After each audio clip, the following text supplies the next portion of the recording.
नमस्कार, question our में आप सभी का बहुत स्वागत है। आपके साथ मैं हूं सचिन वर्मा। आज बात उत्तराखंड के चमोली जिले के भराड़ीसैंण गैरसैंण में जो विवाद हो रहा है वेडिंग डेस्टिनेशन का, उसका मैं आज जिक्र करने वाला हूं। गैरसैंण में स्थित विधानसभा भवन का निर्माण कार्य मुख्य रूप से 2014 में पूरा हुआ, लेकिन 2017 के चुनाव में सत्ता परिवर्तन हो गया। इसके बाद बीजेपी की सरकार आ गई और बीजेपी की सरकार ने इसे ग्रीष्मकालीन राजधानी घोषित किया। लेकिन अब 2026 में बीजेपी की सरकार के मंत्री सतपाल महाराज ने मीडिया के सवालों पर कुछ ऐसा कह दिया जिस पर विवाद खड़ा हो गया है।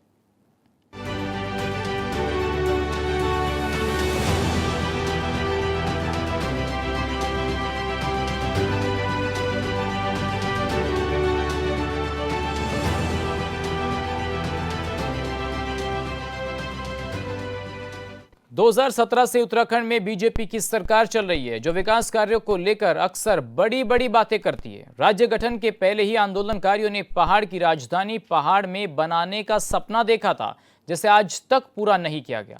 मौजूदा स्थिति तो यह है कि ग्रीष्मकालीन राजधानी गैरसैंण में बने विधानसभा भवन को वेडिंग डेस्टिनेशन के रूप में विकसित करने की चर्चाएं हो रही हैं और इस पर अब जमकर राजनीति भी हो रही है। धामी सरकार के कैबिनेट मंत्री ने बयान पर सदन में जो उनका बयान था उसमें विपक्षी दलों के विधायकों ने सवालों की झड़ी लगा दी। चर्चा भी करूंगा मैं इस पर आज, लेकिन पहले ये रिपोर्ट देखिए। तो उत्तराखंड में अब तक तमाम मुद्दों को लेकर सियासत गर्म थी, चाहे वो अंकिता भंडारी का मामला रहा हो, कानून व्यवस्था का मामला रहा हो। पिछले कई दिनों से जब से सत्र चल रहा है, हम लगातार देख रहे हैं यूकेडी और कांग्रेस के कार्यकर्ता सड़कों पर उतर रहे हैं। कल परसों तो हमने देखा महंगाई को लेकर जो यूकेडी है और खासकर कांग्रेस के तमाम बड़े नेता गैरसैंण पहुंच गए और सरकार से सवाल पूछे गए, विधानसभा भवन की ओर कूच करने लगे। लेकिन अब गैरसैंण को लेकर के जो बयान धामी सरकार के मंत्री सतपाल महाराज ने दिया है, उस पर सियासत गर्म हो गई। कैबिनेट मंत्री हैं सतपाल महाराज और उनके बयान से आक्रोश है। विधानसभा में मंत्री के बयान को लेकर विपक्ष ने तमाम सवाल उठाए और बड़ी प्रमुखता से इस मुद्दे को उठाया, क्योंकि भव्य विधानसभा भवन पर मंत्री ने कुछ ऐसा बोल दिया है कि वेडिंग डेस्टिनेशन बना देना चाहिए। कॉरपोरेट डेस्टिनेशन बनाने का सुझाव उन्होंने दे दिया और वो पर्यटन मंत्री हैं, वो ऐसा सुझाव दे रही हैं। इसके ऊपर नेता प्रतिपक्ष यशपाल आर्य ने भी नाराजगी जाहिर की।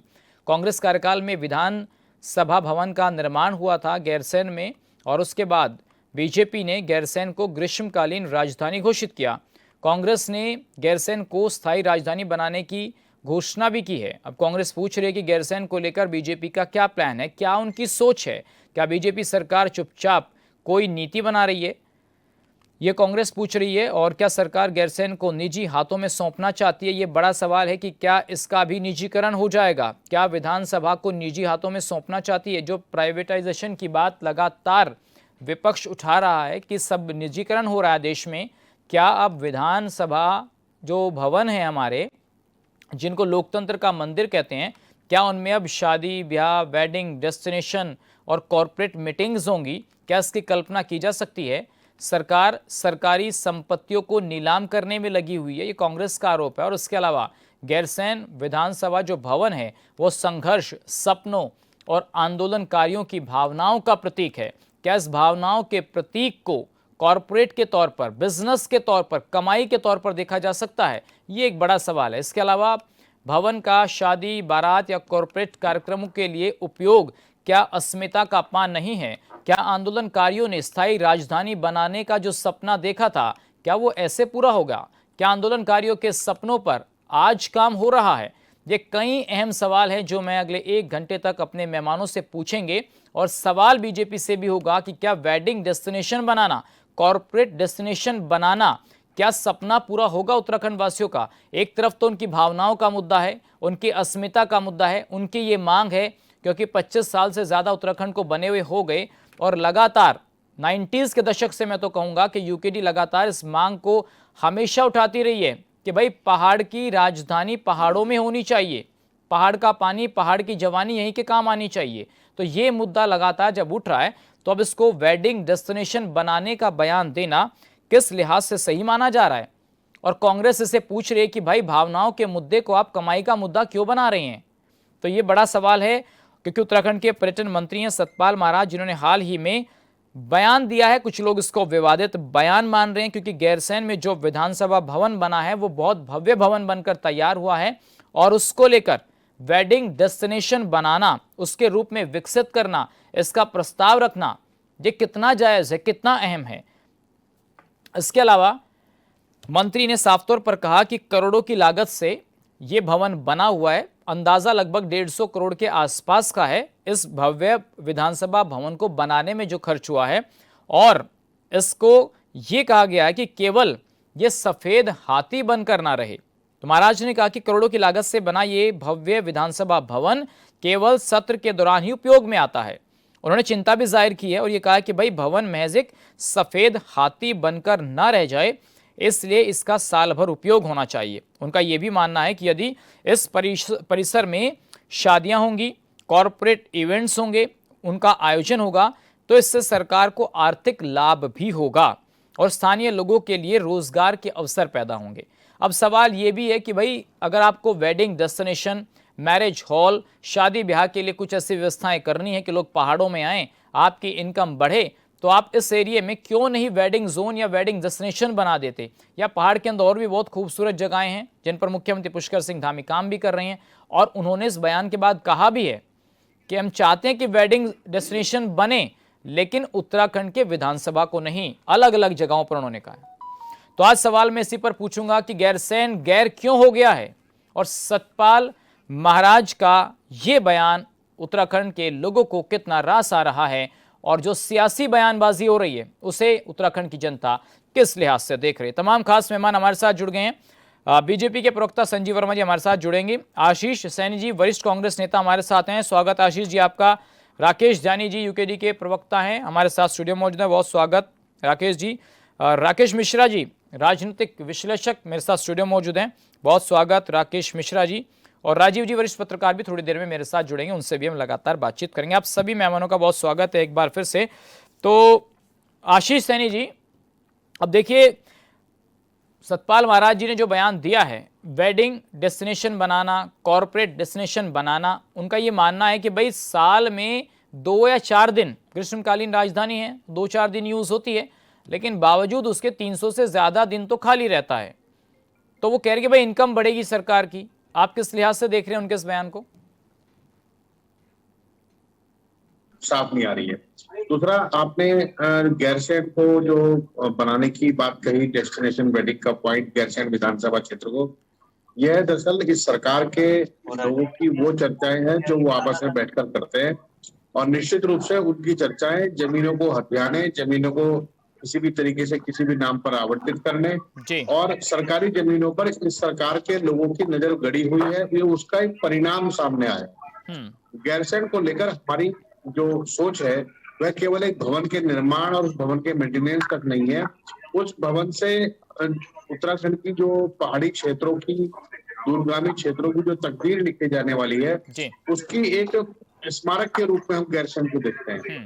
कांग्रेस पार्टी ने अपने 2017 और 2022 के मैनिफेस्टो में गैरसैंण को राजधानी बनाने की जो घोषणा करी थी, उससे पूर्व हम 2015 और 16 में ही गैरसैंण के भवन के लिए जो जमीन का चिन्हीकरण, उसके भवन का निर्माण और जो उसका ढांचा है, स्ट्रक्चर है, वो पहले ही तैयार हो गया था। बाकी फिनिशिंग और बाकी जो बचा हुआ काम था वो आने वाली सरकारों ने किया है। आज उस गैरसैंण को पूर्ण राजधानी घोषित करके देहरादून को अस्थायी राजधानी घोषित करने की आवश्यकता है। लेकिन मुझे नहीं लगता कि जो आशीष जी, मैं ये पूछ रहा हूं कि जो विधानसभा भवन जिस पर लगभग 150 करोड़ रुपए खर्च होने का अनुमान है, कितने लगभग हो गए होंगे अब तक खर्च, तो आपको लगता है कि ये एक सफेद हाथी के तौर पर खड़ा है और पूरा साल इसके मेंटेनेंस में तमाम चीजों में खर्च हो रहा है, स्थायी राजधानी बन नहीं रही है, लेकिन वो पर्यटन मंत्री हैं तो कह रहे भाई इनकम भी तो होगी सरकार को इससे। सिर्फ इस लिहाज से क्यों देख रहे हैं कि ये भावनाओं का मुद्दा है, वो हम भी जानते हैं, उन्होंने कहा, लेकिन इनकम का स्रोत भी होगा, लोग यहाँ आएंगे, क्षेत्र के लोगों को रोजगार मिलेगा, उनकी भी इनकम बढ़ेगी। देखिए, मैं बता दूं आपको कि 1,11,000 करोड़ की अर्थव्यवस्था की घोषणा अभी माननीय मुख्यमंत्री जी ने सदन में की और अपनी पीठ थपथपाई, तो मात्र 150 रुपए के विधान भवन के खर्चे से अगर ये सरकार डर रही है, तो हमारे कांग्रेस के नेताओं ने जो बात कही कि जो बजट बनाया गया है ये खोखला, और आंकड़ों में हेराफेरी का है, तो ये बात साबित हो रही है। सरकार यदि अपने विधान भवन की मेंटेनेंस करने में उसको पसीने छूट रहे हैं, तो आप अंदाज लगा लीजिए कि सरकार की हालत क्या होगी। तो मैं यही बात हम कहना चाह रहे थे, और ये बात प्रमाणित हो गई है कि सरकार आंतरिक रूप से कुछ और कह रही है और बाहर की तरफ से कुछ और कह रही है। आज सरकार के पास करने और उसकी जो कथनी और करनी में जो अंतर है, वो प्रदेश की अर्थव्यवस्था को कमजोर कर रहा है। आशीष जी, आप तो हमने देखा गणेश गोदियाल जी भी सवाल उठा रहे हैं, और सदन में तो प्रीतम सिंह जी ने भी, जो चक्राता से विधायक है कांग्रेस के, उन्होंने भी सवाल पूछे हैं। हालांकि बीजेपी में भी इसको लेकर कई मत सामने आ रहे हैं। अभी पीसीआर, क्या हमारे साथ बीजेपी के प्रवक्ता जुड़े हैं क्या? चलिए ठीक है, हमारे साथ संजीव वर्मा जी जुड़ गए हैं, बीजेपी के प्रवक्ता हैं। संजीव जी, सतपाल महाराज के बयान को किस लिहाज से देखा जाए? क्या सरकार ने अभी बजट पेश किया है, सरकार के पास कुछ पैसों की कमी पड़ रही है? क्या आप कह रहे हैं कि लोकतंत्र के मंदिर को भी भाई वेडिंग डेस्टिनेशन जोन बना दो, वहां से इनकम होगी? ये सफेद हाथी क्यों खड़ा है? आप जो मूल भावनाएं हैं, जो संस्कृति, सभ्यता, समाज उसको मानता है अपना मंदिर, आप कह रहे हैं कि भाई इसको वेडिंग जोन बना दो, कॉर्पोरेट मीटिंग्स करा दो वहां पर। संजीव वर्मा, संजीव जी आवाज आ रही है? जी जी जी बोलिए सर, आपने मेरा सवाल सुन लिया? नहीं, अभी नहीं सुना, आप बताएंगे। संजीव जी, मैं ये पूछ रहा हूं कि जिसको लोकतंत्र का मंदिर कहा जाता है, हमारी आस्था का, अपने हमारी भावनाओं से जुड़ा हुआ वो मसला रहा है, लेकिन आज हम कह रहे हैं कि भाई वहाँ शादियां शुरू कर दो, वहाँ पर वेडिंग जोन बना दो, उसका वो सफ़ेद हाथी ना रहे, करोड़ों की लागत से बना हुआ है, सरकार को राजस्व मिलेगा वहाँ से। क्या कहीं देखा है आपने कि भाई एक हमारा लोकतंत्र का मंदिर, उसको आप वेडिंग जोन बना रहे हैं, कॉर्पोरेट मीटिंग्स के लिए खोल रहे हैं? ये मंत्री जी किस तरीके का बयान दे रहे हैं? देखिए, भावनाओं को समझिएगा, भावनाओं को समझना चाहिए। अब माननीय मंत्री जी ने जो गैरसैंण में वेडिंग डेस्टिनेशन की बात कही, तो गैरसैंण एक बहुत बड़ा स्थान है, और उस स्थान पर लोगों का आवागमन हो। जैसे अभी चमोली में विगत समय में कई सारी बड़ी बड़ी शादियां हुई, और उसके माध्यम से वहां का स्थानीय लोगों को रोजगार के साधन संसाधन उपलब्ध हुए। उसी प्रकार से गैरसैंण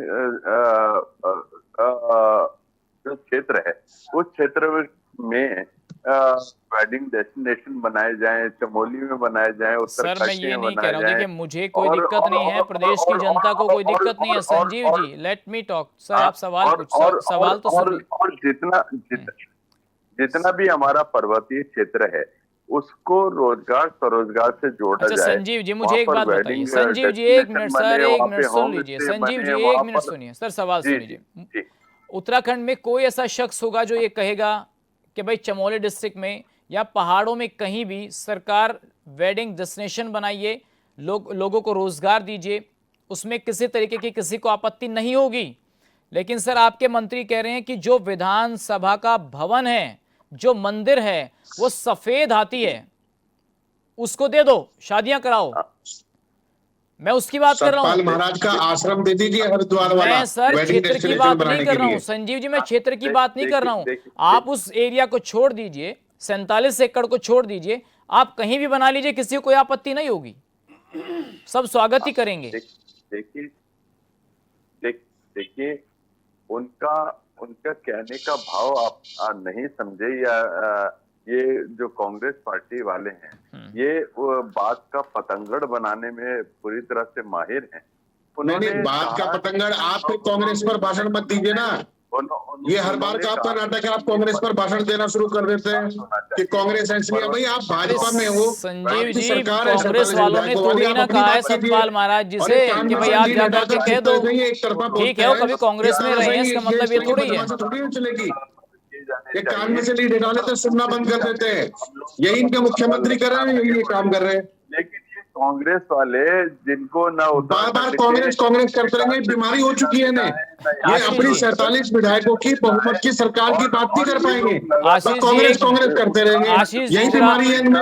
आशीष जी, मंत्री जरा आप पे गड़बड़ बोल रहे हैं, आप आशीष जी कांग्रेस उनको की बोलने बात कर रहे दीजिए। हैं। और आशीष जी अगर उनको, आपको लगता है सतपाल महाराज अरे कांग्रेस आशीष जी वाले उनको हैं बोलने तो दीजिए ना। मंत्री क्यों बना रखा है उन्हें आशीष आपने? जी उनको बोलने दीजिए। लगातार अफवाहें फैलाते हैं और अभी अच्छा, आप ये ये अफवाह देखिए, फैल रही है, ये अफवाह फैल जिस रही है, समय सतपाल महाराज ये का बयान अफवाह अभी है। नहीं, आप अभी कहें तो मैं जो दोबारा आदमी सुनवाऊं कान में क्या? से सुनने की जो संजीव जी मैं नीड है दोबारा, वो हटा के बकवास करेगा, उसका यही हाल होता है। ठीक है, मुझे नहीं लग रहा है। आशीष जी एक मिनट, जरा मैं संजीव जी से सवाल पूछ लूं, एक एक करके बोलेंगे तो सबको समझ में आएगा। सर संजीव जी बोलिए सर।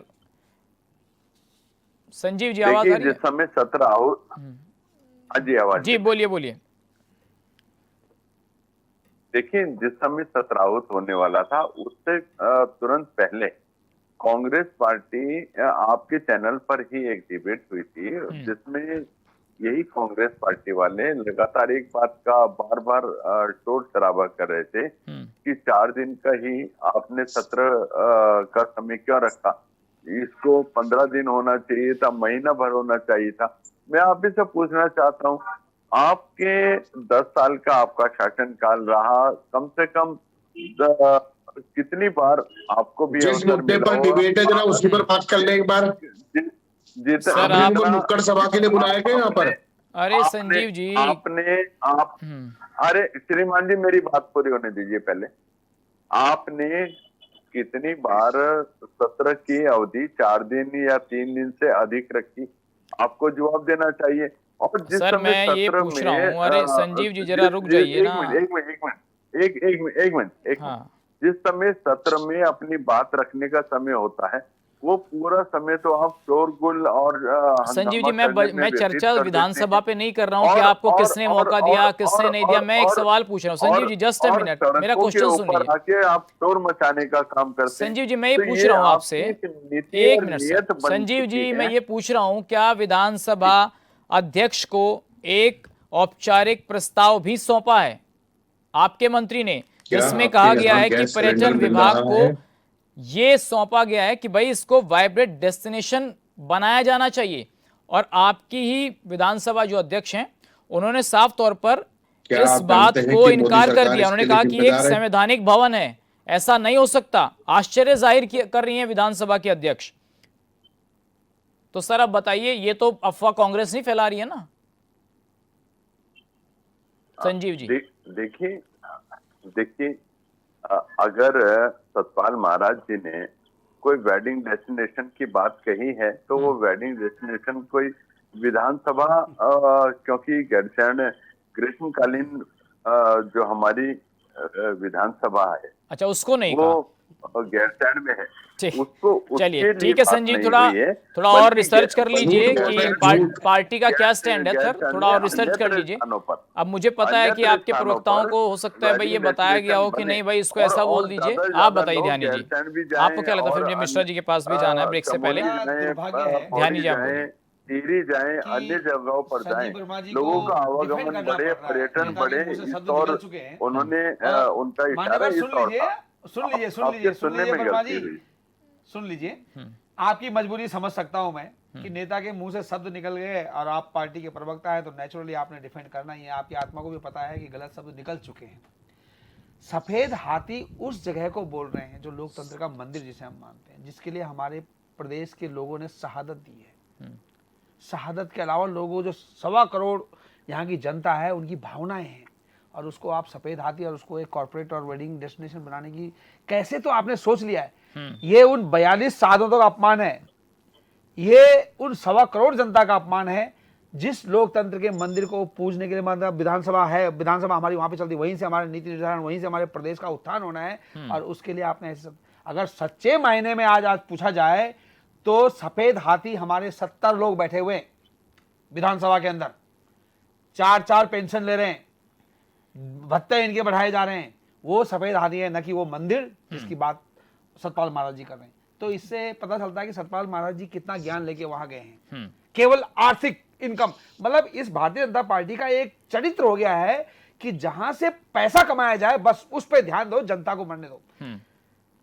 सचिन जी, मैं 2 दिन से उस गैरसैंण उस आंदोलन में था, अपने उत्तराखंड क्रांति दल के भी और कांग्रेस का भी देखा, क्योंकि मैं वहीं पर रुका हुआ था। सरकार चाहती तो दोनों पार्टियों के आंदोलन को सेटिस्फाई कर सकती थी, आके एक अपना वक्तव्य दे सकती थी। लेकिन सरकार चाहती है कि यहाँ पे ऐसा माहौल बनाया जाए, उसको अब इसमें सतपाल महाराज जी का जो बयान है वो भी उसमें से एक है जी। इतना खर्चा हमने देखा कि आज जितने भी वहां पर आईएएस आईपीएस लोग जा रहे हैं वो वहां रहने की जगह नहीं है, वो सारे कर्णप्रयाग और रुद्रप्रयाग पहुंच रहे हैं, ट्रैफिक की जाम, क्योंकि इतने लोग, अगर एक आदमी के साथ कम से कम 10-10 गाड़ियां हैं, ट्रैफिक है केवल एक सिंगल रोड में। आज 25 साल हो गए, 15 साल तो भारतीय जनता पार्टी ने भी कर ली लगभग, और 9 साल 10 साल जो है भारतीय जनता कांग्रेस ने भी किया है। तो इन लोगों ने कभी ये इसके मन में नहीं आया कि कर्णप्रयाग से और छोटी सी डिस्टेंस से ज्यादा बड़ा भी नहीं है। अगर क्या आपको लगता है कि ये मुद्दा जो स्थायी क्षेत्र बनाने की बात हो रही है कि भाई गैरसैंण को स्थायी विधानसभा बना, उससे ध्यान भटकाने के लिए सब बयान दिया गया? बिल्कुल ये किया गया है, क्योंकि इनकी इच्छा शक्ति नहीं है, ना ये चाहते हैं कि वहां पे इसको अस्थायी राजधानी बनाया जाए। ये केवल मामले को गुमराह करके और डिबेट को दूसरी साइड मतलब कि लोग इनमें लगे रहे और हम अपना काम करते रहे। कितना सीनियर मिनिस्टर, तजुर्बेकार नेता, वो अगर इस तरीके के बयान दे रहे हैं तो कहीं ना कहीं कुछ सोची समझी स्क्रिप्ट है। बिल्कुल, वो विधानसभा के अंदर नहीं बोला उन्होंने, भले वो बाहर बोला है, लेकिन ये सोची समझी चाल ही थी, और ये शायद अंदर से बाहर के मुद्दों पे ही तो अंदर घमासान होता है। तो नहीं छोड़िए, तो बाहर बोला है उन्होंने, उसके बाद ये सब चीजें सामने आ गई हैं। तो मुझे लगता है कि कहीं ना कहीं मुख्यमंत्री जी भी इसमें इन्वॉल्व है, अदरवाइज मुख्यमंत्री जी को सामने आना चाहिए था। आप कॉर्पोरेट, आप उसको अस्थायी, आप बात करते कि ये कॉर्पोरेट डेस्टिनेशन होगा, हम इसको अस्थायी बनाते हैं भाई, हम इसमें कोशिश करेंगे कि हम इसमें पूरा इंफ्रास्ट्रक्चर तैयार करते हैं, आईएएस आईपीएस या जितने ब्यूरोक्रेट्स हैं उनके लिए वहां पे रहने की जगह, सड़क ठीक करते हैं। 25 साल में क्या किया आप तो घूमकर आए हैं वहां, आपको क्या लगा सड़कें हैं वहां? बिल्कुल नहीं है। आप कर्णप्रयाग से अगर गैरसैंण की तरफ, भराड़ीसैंण की तरफ जाते हैं तो कहीं कहीं कितनी जगह ऐसी हैं कि वहां पे 2 गाड़ियां क्रॉस नहीं हो सकती। मतलब जो रास्ता ऊपर जाता है पहाड़ों में, बिल्कुल डबल क्रॉसिंग नहीं है गाड़ी, बिल्कुल नहीं है। कितनी जगहों में ऐसा होगा कि आप अगर बड़ा ट्रक आ गया तो आपको रुकना पड़ेगा और आगे पीछे गाड़ी करके आप निकल रहे। ये हाल है राजधानी की सड़क का। एक होटल अभी आप बता रहे थे कि भाई 5-5 हजार रुपए में वहां बुक हो रहा है। एग्जैक्टली, कर्णप्रयाग के अंदर आज छोटा सा तो मार्केट है वो, उस मार्केट में सचिव, महासचिव, फलाना सचिव, ये सचिव, तहसीलदार, एसपी, डीएसपी, उनकी लाल बत्ती गाड़ियां खड़ी हैं, सारे लोग वहां रुके हुए। ठीक बात है, कौन, हमारा टैक्स का पैसा का बर्बादी है ना वो। हाँ, लेकिन उसको राजधानी बनाने की जो बात हो रही है, लेकिन इंफ्रास्ट्रक्चर कहाँ से खड़ा होगा? विधानसभा को थोड़ी कह रहे हैं, लेकिन सफेद हाथी किसके लिए कहा जा रहा है? इनकम की बात किसके लिए कही जा रही है? जब अगर वहाँ पर वेडिंग डेस्टिनेशन बनाने की बात हो रही है और ये कहा जा रहा है कि भाई आप पूरा जो भवन है उससे इनकम होगी। मैं एक बार वो बयान सुनवाना चाहता हूँ कि आखिर उन्होंने क्या बयान दिया है, किस संदर्भ में उन्होंने क्या बात कही, सुनिए। मैं समझता हूं कि गवर्नर साहब ने बहुत ही प्रेरणादायक दिया और इस पूरे उनके भाषण में सभी की भावना जो है समाहित थी, गांव वाले की, छोटे आदमी की, किसानों की सारी भावना को समाहित करते हुए हमारे गवर्नर साहब ने जो है अपना संकल्प पढ़ा और अपना अभिभाषण पढ़ा। और निश्चित रूप में विपक्ष तो विरोध करता ही है, वो रहे, उनको भी रहना चाहिए था क्योंकि उनके लिए भी बहुत कुछ कहा गया है इसमें। और मैं ये भी आग्रह करना चाहता हूं कि आगे इसको डेवलप करने के लिए, वाइब्रेंट इसको एक डेस्टिनेशन बनाने के लिए मैंने विधानसभा अध्यक्ष जी से प्रार्थना की है कि इसको टूरिज्म को अगर ये मिल जाए तो हम इसको कॉर्पोरेट डेस्टिनेशन के रूप में डेवलप कर सकते हैं, ताकि बड़े बड़े कॉर्पोरेट्स यहाँ करके मीटिंग कर सकें। और हमारा ये भवन जो है ये व्हाइट एलिफेंट की तरह ना रहे, बल्कि इसका उपयोग होना शुरू हो जाएगा तो यहाँ पर लोगों को रोजगार भी मिलेगा, फैसिलिटी भी मिलेगी और लोग इसकी भव्यता को देख करके इसका अनुभव प्राप्त करेंगे। आपने एक बात कही, यूज तो उसका हो पा रहा है, यूज तो उसका हम कर रहे हैं, पर मेरा कहने का मतलब अगर कॉर्पोरेट डेस्टिनेशन हो जाए, वेडिंग डेस्टिनेशन हो जाए तो इसका और लाभ मिलेगा, हमको आर्थिक लाभ मिलेगा। क्या आपने सुना किस तरीके से यहाँ पर कह रहे हैं? मुझे कुछ बताने की जरूरत नहीं है। अभी आपने देखा था संजीव वर्मा जी किस तरीके से कह रहे हैं कि भाई वो तो उस क्षेत्र को कह रहे हैं। अब भवन किसके लिए कहा जा रहा है, उसकी भव्यता किसके लिए बताई जा रही है, व्हाइट एलिफेंट किसको बताया जा रहा है? मिश्रा जी आप क्या कहेंगे? तमाम आपने बयान सुन लिए। मैं आऊँगा आशीष जी आपके पास, जस्ट अ मिनट। देखिए, जो बयान आया है वो बड़ा हास्यास्पद है। बहुत वरिष्ठ व्यक्ति के मुंह से ये बातें निकलना कि लोकतंत्र के मंदिर को या जहाँ से पूरे प्रदेश की दिशा और दशा तय होती हो, उसे किसी कारपोरेट डेस्टिनेशन के रूप में विकसित किया जाए या विवाह मंडप के रूप में विकसित किया जाए या उसके लिए और कोई गेस्ट हाउस वगैरह, जैसे उत्तर प्रदेश सरकार ने कर दिया। तो उत्तर प्रदेश सरकार ने जितने भी उनके गेस्ट हाउस थे या जितने सर्किट हाउस थे उनको उन्होंने आम जनता के लिए खोल दिया। तो वो काम प्रेरणादायक है। वीआईपी ही लाभ क्यों ले? उस सुविधाओं का लाभ सरकार मतलब आम लोग भी लें। वो कई बार खाली पड़े रहते तो उससे रेवेन्यू भी हो जाएगा रेवेन्यू सरकार। जनरेट हो जाएगा। तो ऐसे वैसी बातों के लिए तो समय में बात आती है। असल में होता क्या है कि उत्तराखंड में नेता कॉपी पेस्ट जल्दी करते हैं। वो गलत योगी कंट्रोल जी सी बुलडोजर- कंट्रोल भी करने में दिक्कत हो जाती है। हाँ, योगी जी बुलडोजर लेके चलते हैं, ये भी बुलडोजर लेके चलते हैं। ये जो भवन गिराते हैं उसमें पूरा प्रदेश फंस जाता है। वो भवन गिराते हैं तो पूरे देश में वाहवाही होती है। अब उन्होंने सर्किट हाउस और गेस्ट हाउस और अपने मतलब वीआईपी जहां जाके रुकते थे वो दिया, तो इन्होंने विधानसभा ही ऑफर कर दिया। ये हास्यास्पद, ऐसा नहीं होना चाहिए जी। और नहीं, इसमें थोड़ा सा कॉन्फ्लिक्ट था ना अभी मिश्रा जी, हमने इसलिए बयान सुनवाया है कि लोगों को ये नहीं समझ में आ रहा था, और खासकर जो लोग देख रहे हैं प्रोग्राम, कि भाई वो गैरसैंण को कह रहे हैं कि भवन को कह रहे हैं, क्योंकि बीजेपी तो भवन को प्रोजेक्ट कर रही है, भवन को नहीं कहा, क्षेत्र को कहा है। नहीं, क्षेत्र को नहीं कहा, भवन को ही कहा है ना। सफेद ये सफेद थोड़ा- हाथी कहाँ है गैरसैंण हाँ, में? ये अभी थोड़ा सा वर्मा जी को समझना चाहिए, संजीव वर्मा जी। सफेद हाथी बन के ना रह जाए, ये उन्होंने भवन को ही कहा है कि जो हमारा है उसको हम यूटिलाइज कर भी रहे हैं। ये जरूर कह सकते थे वहां पे बैठ के कि हम उस क्षेत्र को इस तरह से डेवलप करेंगे। लेकिन सर फिर विवाद थोड़ी ना होता, हो सकता है उम्र का भी फिर स्थायी राजधानी का मुद्दा ना दब जाता। हो सकता है कि जैसे अभी हमारे यूकेडी के मित्र वहां से होके आए और कह रहे थे, और ये सच बात आज कह रहे थे, आज बड़ा सच बोल रहे थे कि 5,000 रुपए में कमरा मिलता है। मैं 4 धाम यात्रा के विषय में जब कह रहा था कि 100 रुपए का पराठा मिलता है, आप तो दर्द होता है ना। तो आज जब आप पे वो कहावत कही जाती है हमारे गांव में, जखरे पैर ना फटी बीमारी उका जाने प्रीत पराई, है ना। तो आज आपके पैर में बीमारी पड़ी, तब आपको पता लगा कि जो बाहर से लोग आते हैं और जब उन्हें रास्ते में रुकना पड़ता है, और जब यहाँ के व्यापारी उनके साथ दोहन करना शुरू करते हैं, तो कितनी पीड़ा होती है और कौन सा संदेश लेके जाते हैं। ठीक बात है। चलिए सर, मैं आऊंगा आपके पास। राजीव जी भी हमारे साथ हैं, वरिष्ठ पत्रकार हैं। राजीव जी, बयान में कोई कॉन्ट्रडिक्शन तो नहीं है, आपने सुन भी लिया, और मैंने शुरू में जो रिपोर्ट दिखाई थी उसमें भी मैंने पूरा एक एक ब्यूरो दिखाया था कि भाई किस तरीके से क्या क्या बयान आ रहे हैं कांग्रेस के और तमाम। तो क्या लग रहा है ऐसा बयान सुनने के बाद, एक सीनियर मंत्री, पर्यटन मंत्री, वो ऐसा बयान दे रहा है? बिल्कुल।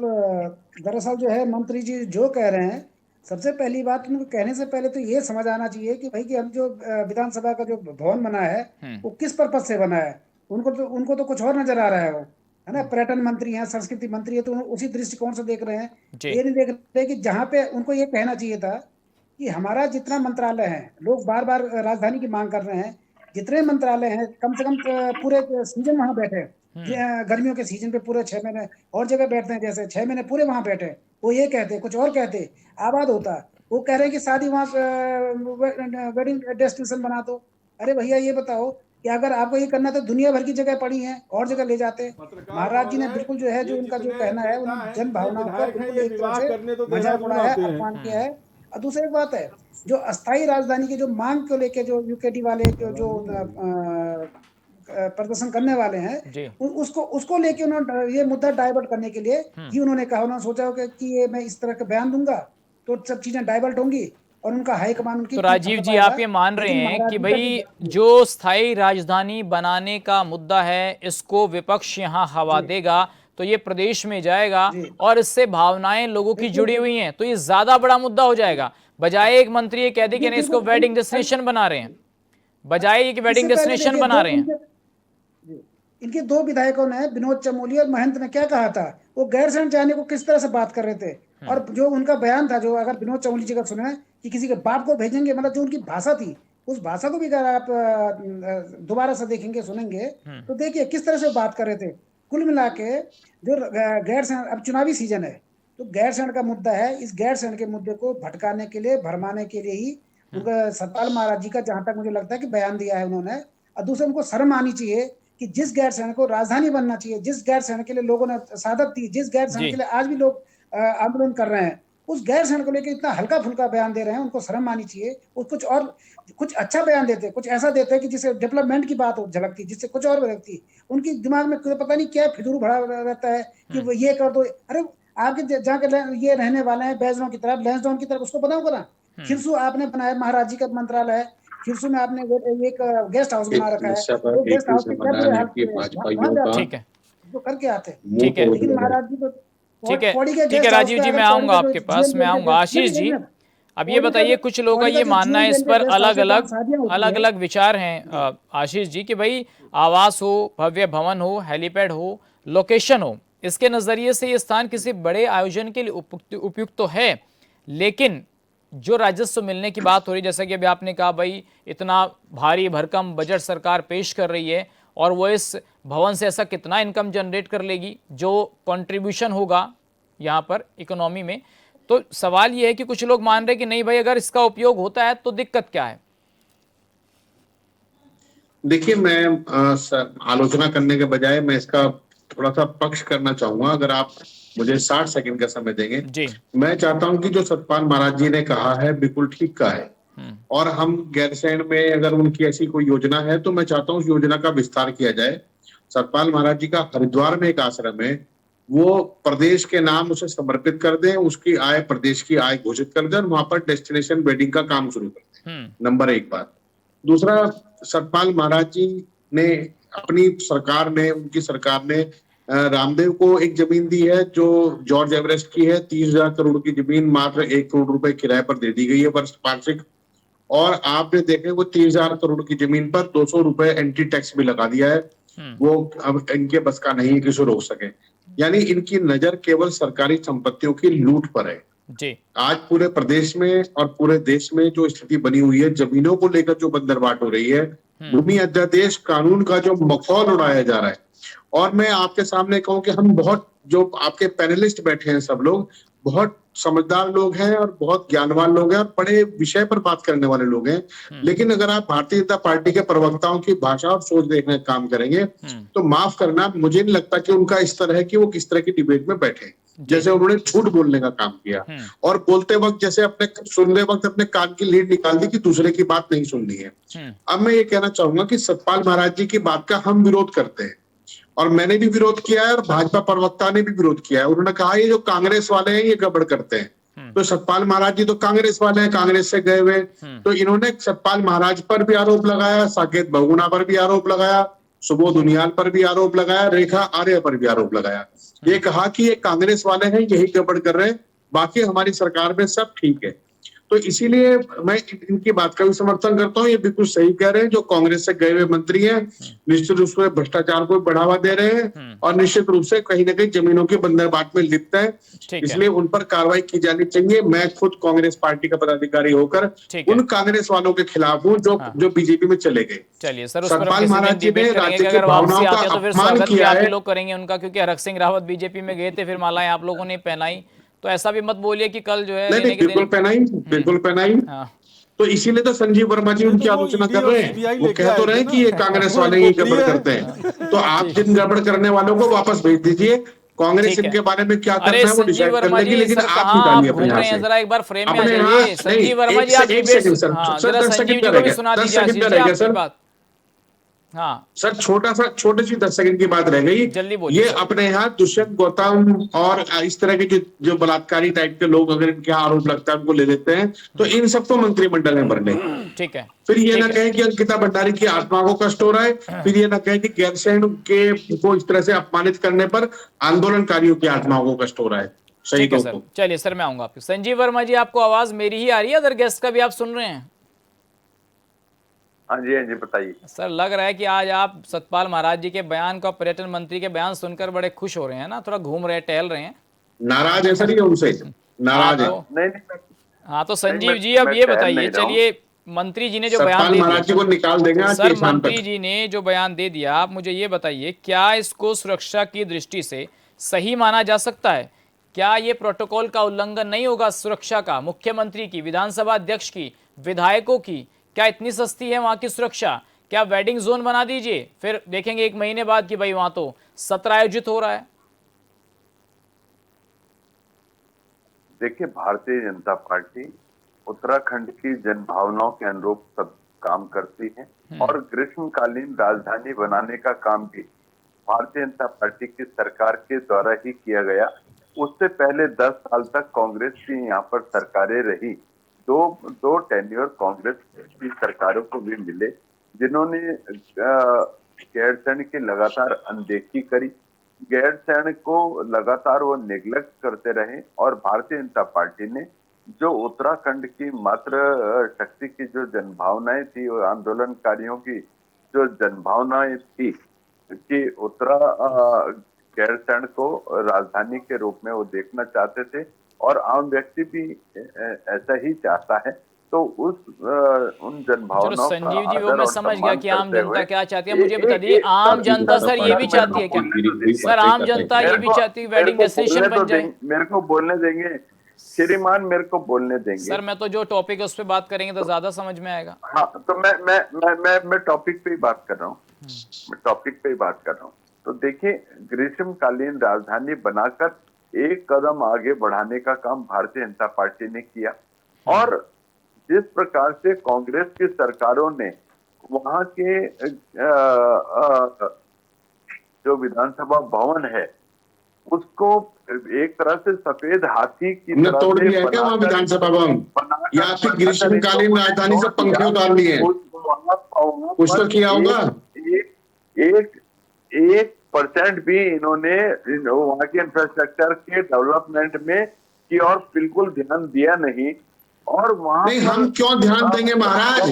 हमारा क्या लेना देना? सरकार आपकी है 2017 से, आप ध्यान दीजिए। मतलब हम क्यों ध्यान देंगे ग्रीष्मकालीन राजधानी के निर्माण में? संजीव वर्मा जी, मुझे ये बता दीजिए, देखिए टाइम का बहुत वैल्यू है सर। संजीव वर्मा जी, डेवलपमेंट किया जा सके। संजीव जी मुझे ये बता दीजिए, कांग्रेस ने विधानसभा का भवन बनाया था या वेडिंग रिजोर्ट बनाया था? यदि आपके जहन में कोई एक भी ऐसी योजना परियोजना हो तो आपको बताना चाहिए।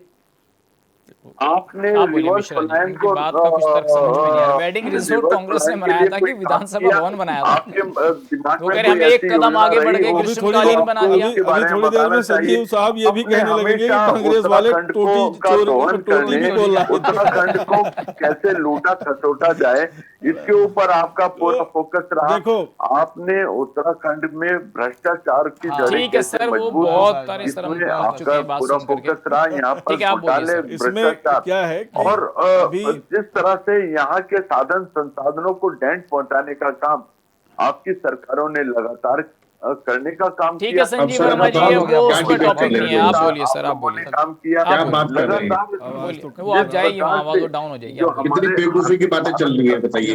यहाँ पे जो पूरा मामला था लगातार आपने काम वो किया, यही था कि कॉपी पेस्ट कर रहे थे, गरीब किसान वो गलत हैंग हो गया। वाह वाह, मजा आ गया सर बात सुन के इनकी। क्या बात कर रहे हैं, कितनी बढ़िया बात कही है सर इन्होंने, कितनी अच्छी बात कही है। वो 4 धाम यात्रा पर निकल पड़े। ये सतपाल महाराज के अलावा सारी बात करेंगे आज।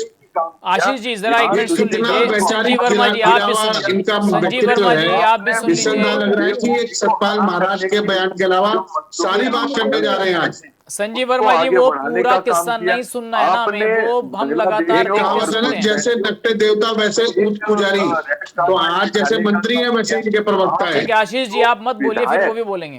संजीव जी प्लीज शांत हो जाइए एक मिनट। देशों को शरण देने का सर ये नुक्कड़ सभा थोड़ी ना करा रहे हो आप यहाँ सर पर। ये कोई भाषण नहीं चल रहा है कि आ जाइए अब आपका वक्तव्य होगा, एक एक करके सबको टाइम देना है मुझे। आप बोलिए सर, आप बोलिए, वो अपने आप चुप हो जाएंगे। अभी संजीव साहब मुस्लिम यूनिवर्सिटी की बातें कर रहे थे। संजीव साहब, मुस्लिम यूनिवर्सिटी की बात नहीं चल रही है, उसी को आज पूरी तरह से विधानसभा की बात चल रही है, उस पे बोलिए। आपके मान्यवर बीजेपी का ये प्लेटफॉर्म नहीं है, ये कोई समारोह हो रहा है, आप भाषण दे रहे हैं उसमें, सुन भी लीजिए दूसरे को भी। पूरी तरह साबित कर दिखाया है कि हम सनातनियों का लगातार विरोध करते हैं और हम तुष्टीकरण के साथ चलने वाली पार्टी हैं और अपनी तमाम बातों को लेकर वो एक तरह से आप बोल क्या रहे हैं? चलने वाली पार्टी है, तुष्टीकरण को साथ लेके चलने वाली पार्टी है आपकी। गजब के प्रवक्ता हो गए आज तो। हम तो आपको संजीव वर्मा जी आप तो वरिष्ठ है, हम तो बहुत सम्मान करते हैं, लेकिन आज आप क्या निकल रहा है आपके मुंह से?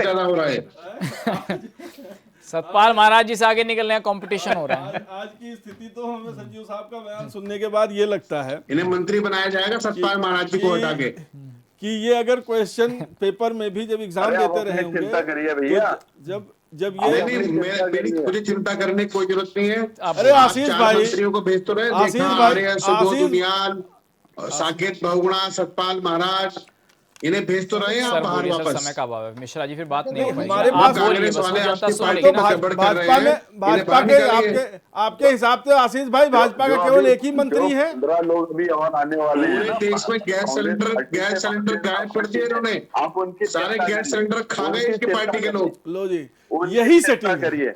आप समझ रहे हैं ना, दुनिया में पहली यही बार सेटिंग है इन गैस दोनों सिलेंडर की। गायब हुए हैं। ये दोनों विधानसभा गैस भी नहीं सिलेंडर चलने गायब देंगे, हुए, जाकर चिंता ये कीजिए, आपकी घर बात जाकर नहीं होने देंगे, बिल्कुल। वो उनके टॉपिक पे नहीं बोलेंगे। अब एक मुद्दा आप, गैस एक सिलेंडर मंत्री नहीं ने मिल रही बयान पर। दिया कि विधानसभा को टूरिज्म पैलेस बना कभी दिया, आज पुराने और पैसे आज लड्डू खाने पड़े आज। जनता के सारे मुद्दे पीछे घर हैं, पर आपके लिए सेफ नहीं है, 2 पुलिस वालों को ले जनता के जाना सारे साथ में। मुद्दे पीछे हैं। घर पर कुटाई हो सकती है। आज केवल पूरे प्रदेश में एक गैस मुद्दा चल सिलेंडर रहा कभी है कम कि कमी सतपाल महाराज ने कभी ये कल कह आपको दिया होगी थी कांग्रेस कि ने तुम आपके साथ ऐसा विधानसभा कर दिया। को वेडिंग सोच गार्डन समझ के नहीं सड़क पर नहीं करना। इसका नुकसान नहीं होगा पैनिक बीजेपी को? फैलाने की कोई आवश्यकता नहीं, कोई कमी नहीं है। बीजेपी नहीं को नहीं क्या बिल्कुल नुकसान है? आवश्यकता है। नुकसान ये नहीं होगा कि भाई आप ही थे आप जो तो भावनाओं की बात कर रहे हैं, स्थायी राजधानी बनाने की बात कर रहे हैं, आप कह रहे हैं इसको वेडिंग जोन बना रहे हैं। आप कोई भी विधानसभा चलाते हो उसका सचिवालय कहाँ है? पैनिक मत कोई भी फैलाइए विधानसभा चलाते हो उसका प्रशासनिक पैनिक भवन मत कहाँ है? फैलाइए। आपके एक सारे वो अधिकारी आपका देहरादून राहुल बैठते गांधी जो हैं। पूरे आप जब यहाँ मैं से कह रहा हूँ विधानसभा बच के चलाने जाना, जाते हो, मामला सेफ 25 नहीं साल आज। में कांग्रेस और भाजपा कम ने से कम अपने किसी घर ने का वहाँ हमारे पे सोच समझ सचिवालय के नहीं घर करना बनाया, ना। कोई भी अधिकारी वहाँ नहीं तो- बैठता नहीं है। जब आप हालात जाते हो खराब है तो आज जैसे आपके। गांव में हम लोग पर्यटन के लिए जाते हैं, ऐसे ये लोग विधानसभा चलाने जाते हैं। ये घूमने जाते हैं वहां पर ना,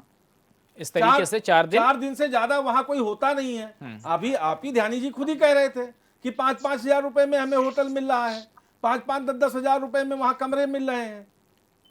तो सरकार की या विपक्ष की या इन दोनों राजनीतिक दलों की ये भूमिका तय होती कि हमें गैरसैंण को डेवलप करना होता है, तो 25 साल में डेवलप नहीं होता। ठीक है। ध्यानी जी, आपको क्या लग रहा है कि भावनाओं से जुड़ा हुआ मुद्दा है और यूकेडी तो लगातार समर्थन में रही है? अरे सर सुनिए, लेकिन जब इनके विधायक, इनके मंत्री दोनों की बात कर रहा हूं, ये देहरादून में आके विवाह करते हैं, यही मकान बनाते हैं, यही रहते हैं, तो ये गैरसैंण क्यों जाएंगे? बड़ा दुर्भाग्य है संजय जी हमारा, ये अपने क्षेत्र से तो वरिष्ठ पलायन- कैबिनेट मंत्री इस तरह के स्टूपिड बयान अगर दे रहा है तो हम समझ सकते हैं कि उनकी मानसिक स्थिति क्या है। अभी आपने मिश्रा जी से सवाल पूछा कि क्या बीजेपी को इसका नुकसान नहीं होगा? बीजेपी को नुकसान नहीं होगा। उनको पता है कि इस बार का जो माहौल है वो उत्तराखंड क्रांति दल के साथ लोग जुड़ने चाहते हैं। ईवीएम वाली मशीन इनके पास है, चाबी इनके पास है, रिमोट कंट्रोल इनके पास है। इस बार के चुनाव में जरूर कुछ ना कुछ इस तरह से करेंगे कि यूकेडी के प्रत्याशी को ये 100 वोट 200 वोट के अंतर से हराएंगे। और ये बड़ी कांटे की टक्कर हुई थी, लेकिन जो है 100 वोट से रह गया। ये नौबत, ये हम आज आपके स्टूडियो में बैठ के ये बयान दे रहे हैं, ये छोड़िए और ये चीज आप देखेगा कि ये आगे होने वाला है। अभी आपने विधानसभा के अंदर भी देखा होगा कि हमारे जो डोईवाला के गैरोला जी हैं, हमारे विधायक, वो कहां की बात कर रहे थे? चमोली में पुल बनाने की। आपके केदारनाथ की विधायक नौटियाल जी, वो जो है आशा नौटियाल जी, वो बोल रही हैं कि केदारनाथ के लिए आप जो है एलिवेटेड रोड कब बनाएंगे, जबकि वहां पे जो है रोपवे का काम तैयारी में है। जी। तो समझ में ये नहीं आ रहा है कि विधायक जनप्रतिनिधि कहां के, यार कहां की बातें, बेतुका बातें कर रहे हैं।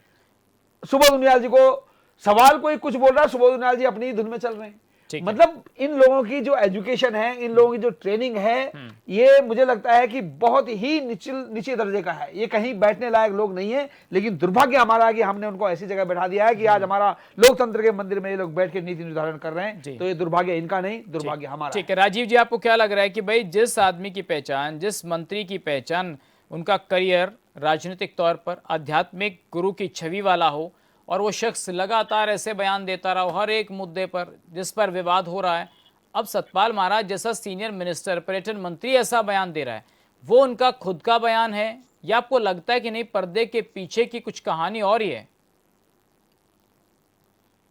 ये देखो, राजनीति है, राजनीति में कुछ भी हो सकता है। हालांकि सतपाल महाराज का भी कोई भरोसा नहीं है कहने में, लेकिन ये भी हो सकता है कि क्योंकि इसी चीज का फायदा उठा के क्या पता ये राजनीतिक कोई बिसात हो, कोई हो कि मुद्दों से ध्यान हटाने का, जैसे हम बात भी कर रहे थे कि अस्थायी राजधानी को लेके या गैरसैंण को लेके कोई बात उठे। क्योंकि जैसे गैरसैंण में जो मेरे कई लोग जो वहां पे गए हुए हैं, रिपोर्टर लोग हमारे, वो बता रहे थे कि गैरसैंण के लोग कह रहे हैं कि जब सीजन, ये सिर्फ जब सत्र चलता है तो हमारी आमदनी पर डे 3,000, 4,000, 5,000, कह रहे कांग्रेस वालों से बहुत आमदनी हो गई हमारी।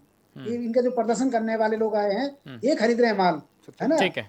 तो उनको एक उम्मीद लगी थी कि जैसे कि हमारे पास में कुछ सब, तो ये भाई अगर वहां के लोग डिमांड करेंगे ना, सबके लोग डिमांड करेंगे। चलिए कि राजीव इसको जी, मेरे permanent पास क्यों नहीं समय किया का जाए? अभाव है। तो आप सभी मेहमानों का, संजीव जी, आशीष जी, राकेश मिश्रा जी, राकेश जानी जी, राजीव वरिष्ठ पत्रकार, आप सभी मेहमानों का बहुत शुक्रिया। लेकिन सवाल यह है कि गैरसैंण आखिर गैर क्यों है, और वेडिंग डेस्टिनेशन कॉर्पोरेट डेस्टिनेशन बनाने का सवाल क्या बेतुका है या फिर इसके पीछे कोई और स्क्रिप्ट लिख रहा था। आज के लिए बस इतना ही। नमस्कार।